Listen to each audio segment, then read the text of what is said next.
शादी के बाद बहू का कॉलेज में पहला दिन। सुहानी मिर्जापुर गांव में रहने वाली एक सीधी सादी लड़की थी, जिसके चलते उसने ज्यादा पढ़ाई नहीं की। वो 12वीं पास थी और उसके गांव में कोई कॉलेज नहीं था, इसलिए वो आगे की पढ़ाई नहीं कर पाई। सुनिए, अपनी सुहानी के लिए शहर से एक बहुत अच्छा रिश्ता आया है। लड़का अमीर घर से है। अपनी सुहानी वहाँ बहुत खुश रहेगी। ठीक है, बात आगे बढ़ाओ। कुछ समय बाद रियांश नाम का लड़का सुहानी को देखने आता है। देखने दिखाने की रस्में होती हैं और सबकी सहमति से दोनों का रिश्ता पक्का हो जाता है। रियांश एक बहुत बड़ा बिजनेसमैन था। वो अच्छा खासा पढ़ा लिखा था और वो चाहता था कि उसकी शादी एक अच्छी खासी पढ़ी लिखी लड़की के साथ हो, लेकिन उसकी माँ हमेशा से ही गांव की सिंपल लड़की चाहती थी, जिसके चलते उसने सुहानी से शादी के लिए हाँ कर दी। शादी कर सुहानी अपने ससुराल आ गई। फिर एक रोज, सुहानी, शाम को हमें एक पार्टी में जाना है। मेरे एक दोस्त की एनिवर्सरी है। ठीक है, मैं तैयार रहूंगी। शाम को दोनों पार्टी में जाते हैं, लेकिन जल्द ही वहाँ से लौट आते हैं। ये देख सुहानी की सास सुजाता कहती है, अरे क्या हुआ बेटा, तुम लोग अभी तो पार्टी के लिए निकले थे और तुरंत वापस आ गए। सब कुछ ठीक तो है ना? ये बताओ तो, आपको माँ इस गवार लड़की से शादी करने से पहले सोचना चाहिए था ना। कहाँ मैं इतना पढ़ा लिखा और कहाँ ये 12वीं पास। जहाँ जाओ वहाँ पढ़ाई के नाम पर मेरी बेइज्जती होती है। रियांश गुस्से में बोले जा रहा था और सुहानी रोए जा रही थी। तभी ये सब देख सुजाता पूछती है, बेटा ऐसे क्यों बोल रहा है? पार्टी में खाने पीने की जगह क्या बहू का सर्टिफिकेट मांगने लगे थे सब, जो तू इतना भड़क रहा है? माँ, कौन कितना पढ़ा लिखा है ये जानने के लिए सर्टिफिकेट की कोई जरूरत नहीं होती। इंसान का नेचर और उसके टॉकिंग से ही पता चल जाता है कि कौन कितना पढ़ा है, कौन कितना नहीं। अच्छा, तू कहना क्या चाहता है कि कम पढ़े लिखे लोगों को ये सब तहजीब नहीं होती? इसका मतलब तब तो मेरा भी टॉकिंग ऑफ वे, यानी मेरा भी बोलने का तरीका बता देता होगा कि मैं 5वीं पास हूँ। माँ, ये क्या बात हुई? तुम हर चीज में अपने आप को बीच में ले आती हो। मैं यहाँ आपकी बात नहीं कर रहा हूँ, बल्कि अपनी लाइफ पार्टनर की बात कर रहा हूँ, जिसे चुनने में आपने बहुत बड़ी गलती करी है। सब दोस्तों के सामने मेरा मजाक बनाकर रख दिया, जिससे देखो इसे देखकर यही पूछता है कि तेरी बीवी कितनी पढ़ी लिखी है। तुझे लोगों का क्या करना है? और बेटा, ये तेरी गलतफहमी है कि मैंने तेरे लिए लड़की चुनने में गलती कर दी, क्योंकि इस बात को तो तू मुझसे कोरे कागज पर लिखवा ले कि इस लड़की से बेहतर तुझे कोई लड़की नहीं मिल सकती तेरे जीवन साथी के रूप में। रहने दो, आपसे बात करना यानी पत्थर से सर मारने के बराबर है, क्योंकि ये लाडली आपकी बहू है ना, इसीलिए तो आप मेरी सुनोगी नहीं। बस रियांश, बहुत हुआ। आखिर ऐसा हो क्या गया जो तू इतना गुस्सा हो रहा है? माँ, पार्टी में सब लोग आपस में इंग्लिश में बात कर रहे थे। जैसे मेरे एक दोस्त ने इंग्लिश में सुहानी से कुछ पूछा तो ये उसका जवाब नहीं दे पाई, बल्कि राजा हरिश्चंद्र की तरह सबको बताते फिर रही है कि मैं तो बस 12वीं पास हूँ और इसको इंग्लिश बोलना आता ही नहीं है। इसी बात पर सभी लोगों ने मेरा बहुत मजाक उड़ाया। और आप ही बताओ माँ, इसी वजह से मुझे जल्दी वापस आना पड़ा। बेटा, तो तुझे उन्हें जवाब देना चाहिए। बहू को ऐसे चोरी चुप के घर लेकर नहीं आना चाहिए। ऐसा करके तूने उन लोगों के सामने अपनी पत्नी की बेइज्जती की है। अच्छा, और इसने जो राजा हरिश्चंद्र बनकर मेरी बेइज्जती की उसका क्या? आप दोनों सास बहू ने तो मेरा जीना ही हराम कर रखा है। मन तो करता है कि यहाँ से बहुत दूर चला जाऊं आप दोनों को छोड़कर। इतना कहकर वो गुस्से में वहाँ से चला जाता है। सुहानी के कम पढ़े लिखे होने के कारण रियांश अब उससे सीधे मुंह बात तक नहीं करता था। एक दिन सुहानी की सहेली नैना उससे मिलने के लिए उसके ससुराल आती है। उसका इतना बड़ा आलिशान बंगला देखकर वो तो दंग रह जाती है और सुहानी को गले लगाते हुए बोलती है, वाह यार, क्या शानदार ससुराल है तेरा तो। ये तो महल है महल। अच्छा, ये बता कि तू यहाँ क्या कर रही है? तू तो गांव में थी ना? हाँ यार, थी तो गांव में, लेकिन जैसे तेरी किस्मत तुझे यहाँ ले आई, वैसे ही मेरी किस्मत भी मुझे यहाँ ले आई। मेरे पति को यहाँ बहुत अच्छी नौकरी मिल गई, हम यहाँ पर शिफ्ट हो गए। बहुत अच्छा किया। तभी वहाँ रियांश आ जाता है, जिसे देख सुहानी कहती है, रियांशी, ये मेरी दोस्त नैना है। इसके पति की यहाँ पर बहुत अच्छी नौकरी लग गई है, अब ये भी शहर में ही रहेंगे। हाँ, तो ये भी तुम्हारी तरह गवार है, तो पड़ी रहेंगी शहर के किसी कोने में। मुझे ऑफिस के लिए लेट हो रहा है, मैं जा रहा हूँ। सुहानी, मुझे लगता है तेरे और तेरे पति के बीच में कुछ ठीक नहीं चल रहा। किस तरह से वो बात करता है तुझसे? अगर कोई प्रॉब्लम है तो मुझे बता सकती है, आखिर बात क्या है? ये सुनकर वो जोर जोर से रोने लगती है। मेरे पति को एक अच्छी पढ़ी लिखी और अपने स्टैंडर्ड की लड़की चाहिए थी, लेकिन मैं कम पढ़ी लिखी हूँ ना, इसलिए वो मुझे पसंद नहीं करते हैं। हाँ, तो इसमें तेरी कहाँ गलती है? तू तो पढ़ने में कितनी तेज है, लेकिन अब अपनी मजबूरियों के कारण तू आगे नहीं पढ़ पाई, तो इसमें तेरी क्या गलती?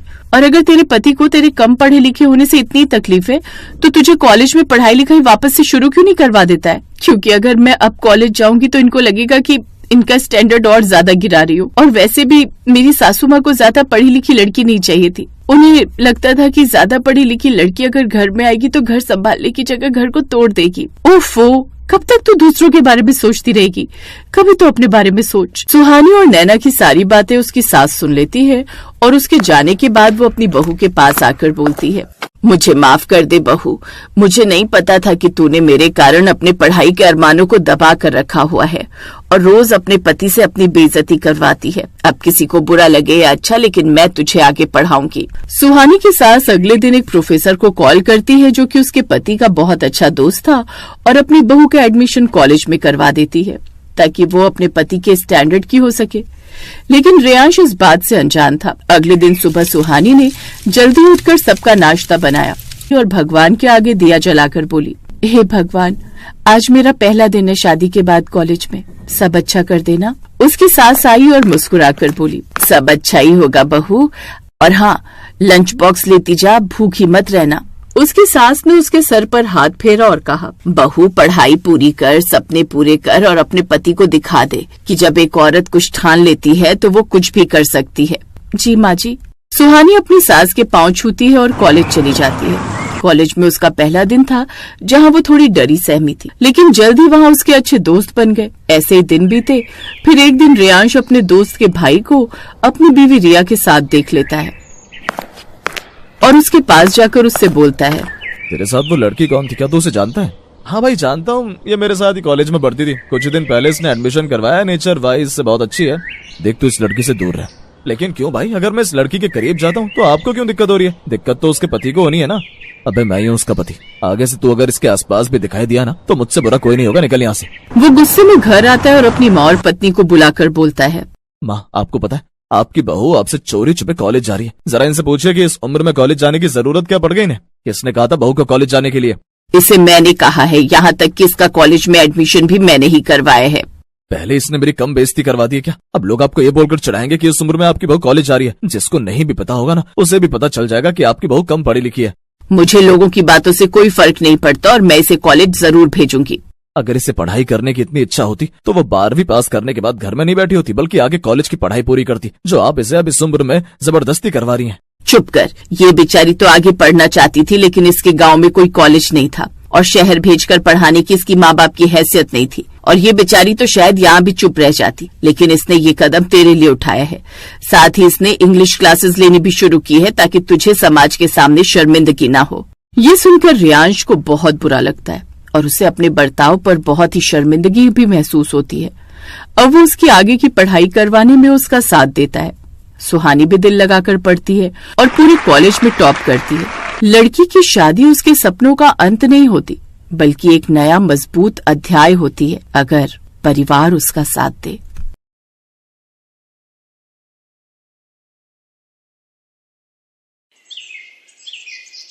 अनुपमा अपने इकलौते बेटे उदय के साथ चंडीगढ़ शहर में रहती थी। उदय एक बड़ी कंपनी में नौकरी करता था, जहां उसे सौम्या नाम की लड़की से प्यार हो जाता है और वो दोनों शादी कर लेते हैं। सौम्या अनुपमा की इकलौती बहू है और वो बहुत पढ़ी लिखी लड़की है, जबकि अनुपमा के लिए सब कुछ काला अक्षर भैंस बराबर है। लेकिन फिर भी अनुपमा एक बहुत अच्छी सास है, जो अपनी बहू का हर कदम पर साथ देती थी। उदय और सौम्या की शादी को भी कुछ महीने ही हुए थे, जिस कारण घर के सारे हिसाब किताब उदय ही करता था। एक बार उदय को किसी मीटिंग के सिलसिले में शहर से बाहर जाना पड़ता है, तो वो घर के हिसाब किताब की जिम्मेदारी सौम्या को दे जाता है। उसके जाने के बाद सारा हिसाब किताब सौम्या ही देखती है। शादी के 3 महीने बीत जाने के बाद भी सौम्या को इस बात की भनक तक नहीं थी कि उसकी सास अनुपमा को जरा भी पढ़ना लिखना नहीं आता है, और ना ही कभी उदय ने सौम्या से इस बारे में जिक्र छेड़ा। एक बार जब सौम्या को घर का राशन पानी लेने बाजार जाना होता है, तो वो अपनी सास से कहती है, माँ जी, मैं राशन लेने जा रही हूँ, अगर पीछे से दूध वाले भैया अपना हिसाब लेने आए तो आप उन्हें तिजोरी से 2000 रुपए दे देना।